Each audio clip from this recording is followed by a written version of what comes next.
أعوذ بالله من الشيطان الرجيم بسم الله الرحمن الرحيم فإن خفتم فرجالا أو ركبانا فإذا أمنتم فاذكروا الله كما علمكم ما لم تكونوا تعلمون.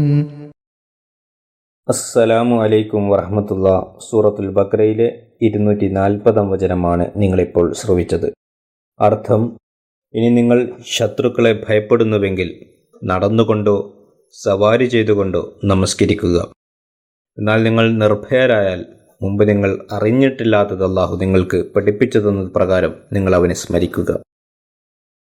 ഇതിൻ്റെ വിശദീകരണത്തിൽ ഖലീഫത്തുൽ മസീഹ് സാനി റളിയല്ലാഹു അൻഹു പറയുന്നു: നമസ്കരിക്കേണ്ടതിൻ്റെ പ്രാധാന്യത്തെ ഒന്നുകൂടി വ്യക്തമാക്കിക്കൊണ്ട് ഈ ആയത്തിൽ അല്ലാഹു പറയുന്നു, ശത്രു നിങ്ങളെ പിടികൂടാൻ പിന്തുടരുകയും നിങ്ങൾ അവരിൽ നിന്നും രക്ഷപ്പെടുന്നതിന് വേണ്ടി ഓടുകയോ കുതിരപ്പുറത്ത് സവാരി ചെയ്യുകയോ ആണെങ്കിൽ കൂടി നമസ്കാരത്തെ നിങ്ങൾ ഒരിക്കലും തന്നെ ഉപേക്ഷിക്കരുത്.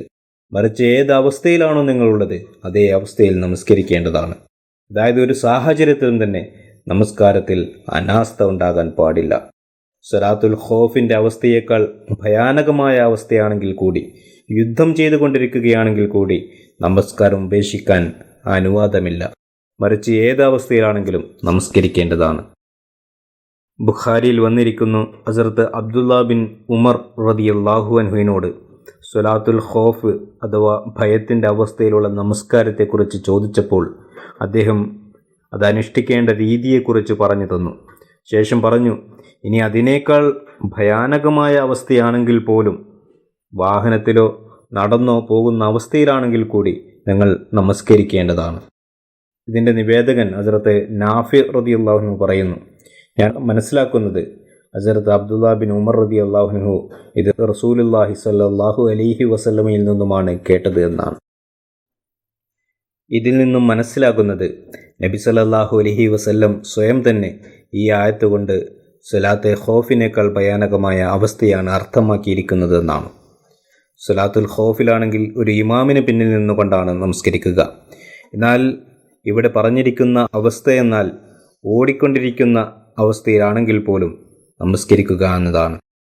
ഉദാഹരണത്തിന് ഇസ്ലാമിക സൈന്യത്തിലെ ഒരു സൈന്യാധിപൻ ശത്രു സൈന്യത്തിൻ്റെ സ്ഥിതിഗതികൾ വിലയിരുത്തി അതിനെക്കുറിച്ചുള്ള അറിവ് ഇസ്ലാമിക സൈന്യത്തിന് നൽകുന്നതിന് വേണ്ടി പോയതാണ് എങ്കിൽ, എന്നാൽ അദ്ദേഹത്തെ കുറിച്ചുള്ള അറിവ് ശത്രു സൈന്യത്തിന് ലഭിക്കുകയും 50-60 പേർ അടങ്ങുന്ന ശത്രുക്കൾ അദ്ദേഹത്തെ പിടികൂടാൻ പിന്നാലെ ഓടുകയുമാണ് എങ്കിൽ, ആ ഓടിക്കൊണ്ടിരിക്കുന്ന അവസരത്തിൽ നമസ്കാരത്തിൻ്റെ സമയമായാൽ അദ്ദേഹത്തിന് ആ ഓടിക്കൊണ്ടിരിക്കുന്ന അവസ്ഥയിൽ തന്നെ നമസ്കരിക്കാവുന്നതാണ്.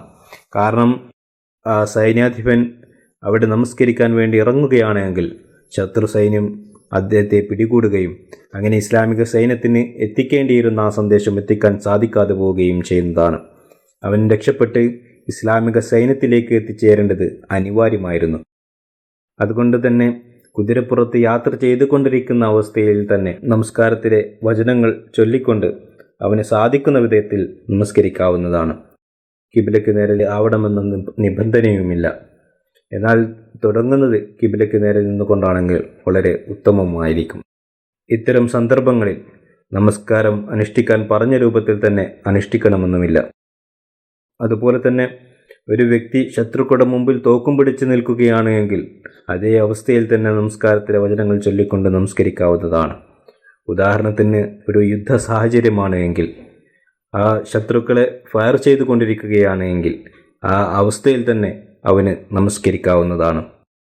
എന്നാൽ പറയുന്നു, ഫൈദ അമിൻതും ഫസ്കുറുല്ലാഹ കമാ അല്ലമക്കും മാ ലം തകൂനു തഅലമൂൻ. എന്നാൽ ഭയത്തിൻ്റെ അവസ്ഥ മാറി നിങ്ങൾ നിർഭയരായാൽ ഖൂമൂ ലില്ലാഹി ഖാനിതീനിൽ കൽപ്പിക്കപ്പെട്ടതുപോലെ നിങ്ങൾ നമസ്കരിക്കുക. കമാ അല്ലമക്കും മാ ലം തകൂനു തഅലമൂൻ. മുമ്പ് നിങ്ങൾക്ക് അറിവില്ലാത്ത കാര്യങ്ങൾ പഠിപ്പിച്ചു തന്നത് അവനാണ്, അതുകൊണ്ട് അവനെ നിങ്ങൾ സ്മരിക്കുക.